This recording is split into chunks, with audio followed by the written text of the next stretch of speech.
think China's main message from the start, and it was in my discussions as well, China says there are security interests of both Ukraine and Russia that need to be met. That's the key sentence of everything that China has said and everything that China's put on the table, and I agree with it 100%. To my mind, it means the core of ending this war is President Biden saying NATO will not enlarge anymore, basically, and it will not enlarge to Ukraine and to Georgia. That was the fundamental cause of all of this going back 20 years, in my view. And I think it's China's understanding of this as well, and why China absolutely will support Russia in that basic point. Russia has real security interests in not having NATO surrounded in the Black Sea region, not have it in Ukraine and Georgia. It's been my feeling for 30 years, that basic idea. And I think China understands that very well. So that's the sense in which I think China is very constructive in this. There will be others, and I was going to be in China at the same time that President Lula was to arrive, but he postponed his trip because he was ill, and he's coming in mid-April.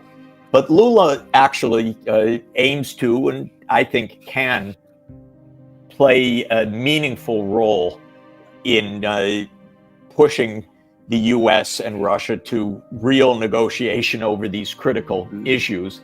And the relations of China and Brazil will be very, very strong.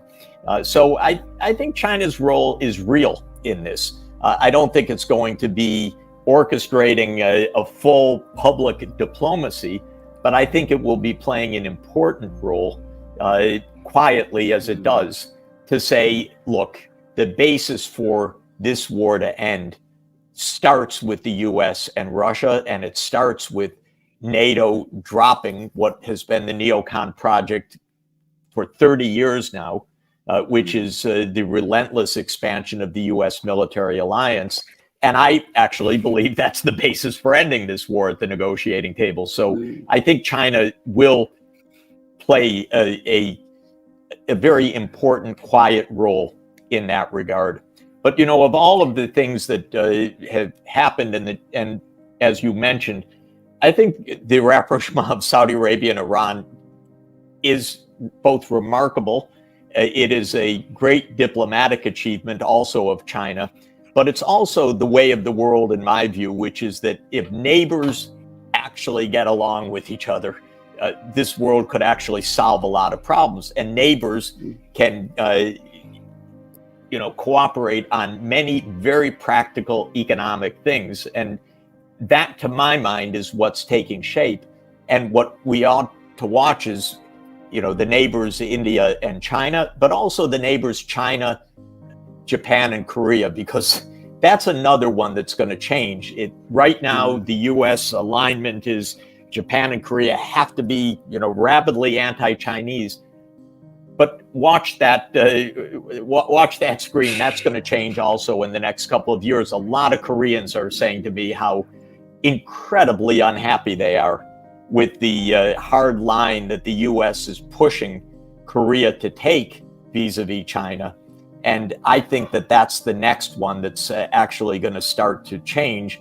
And once Northeast Asia is not this U.S.-China divide, that's going to be another tremendous step in this new multipolar world. And I think it's going to happen.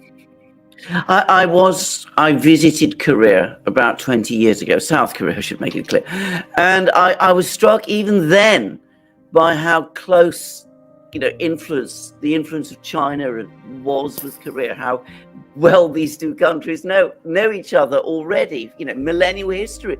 And to think that you can just sort of manipulate the relationship between these two countries.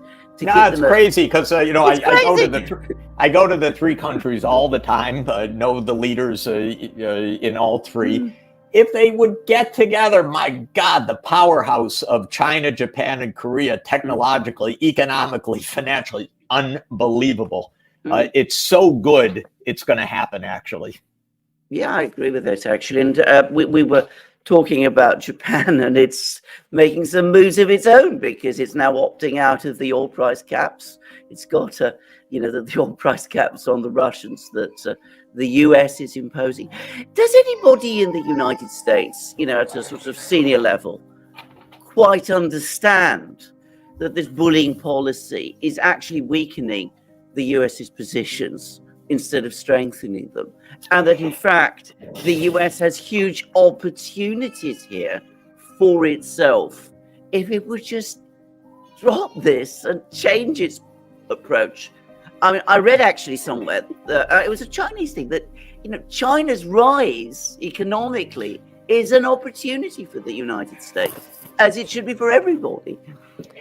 The short answer is no. I haven't seen any glimmer of insight right now in the kind of East Coast university think tanks, and certainly in Washington. To talk about insight is the first oxymoron. There isn't right now. It's a little weird. It is. We're in a time warp, actually, in the US right now. There's so little understanding. There's so much snarling. There's so little recognition of how deeply off track the foreign policy is. There are voices around, but not much wisdom right now. So I'm, hoping that somehow we muddle through this very difficult period, and a couple politicians have the guts to start, or have the insight to start understanding things aren't working right. And maybe it is, I don't know what it is, but I can tell you it's pretty dispiriting, also in the university context, because the US is dotted with think tanks, and the think tanks are all pretty much neocon oriented. At the major universities, and it hasn't really broken through that this makes no sense. I'm sorry to say it. I wish I could tell you, behind the scenes everyone knows, but it's a pretty low level discussion right now. Because the other thing is, I also read some of the reports that come from these think tanks, and two things come through to me always these very complicated geopolitical chess games, which I always find fantastic in themselves, yes. But also very little discussion ever of economics. When they talk about these chess games, the assumption is, yes, we can do all of these things, but very little understanding, that economics is ultimately what determines everything, and what also places limits on what you can do. It's as if these chess games are played in some kind of isolation.